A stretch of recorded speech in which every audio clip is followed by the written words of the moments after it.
मस्साजोगचे सरपंच स्वर्गीय संतोष देशमुख यांच्या हत्येला 1 वर्ष पूर्ण झाले। स्वर्गीय संतोष देशमुख यांचा तिथीनुसार आज प्रथम पुण्यस्मरण आहे।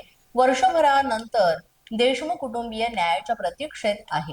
सुरेश धस पवार किंवा मग इतर जे दिग्गज नेते आहेत किंवा इतर क्षेत्रातली मंडळी आहेत त्यांच्याकडून देशमुख कुटुंबियांचं सांत्वन केलं गेलंय। मनोज जरांगे पाटील यांनी सुद्धा संतोष देशमुख यांना श्रद्धांजली वाहिली आहे आणि आपलं मत व्यक्त केलेलं आहे। आज सुद्धा फरार आहे। मागच्या वेळेस बोलताना म्हणलं होतं तू जिवंत आहे की नाही। दुसरा विषय की या कोर्ट केस संदर्भात जी काही सरकारी वकील आहेत त्यांचं वारंवार ह्या संदर्भातलं बोलणं होतं, त्यांच्या परिवाराशी बोलणं होतं। आता येणाऱ्या या 12 तारखेला या केस संदर्भातले दोषारोपपत्र सुद्धा दाखल येणार। तू जर इथून पुढे काही अशा कार्या केल्या आणि तुम्ही नाव सांगत जा धनंजय भैया, तुम्हाला कोणाची धमकी आली नुसतं ते मीडियातून येत आहे आम्हाला ऐका, नाव घेत जा। तुम्हाला जर फोनवर धमकी आली आता इथून पुढे आम्ही नीट करायची तयारी ठेवायला लागलो आणि त्याच्याशिवाय जगणारच नाहीत आपण सुद्धा।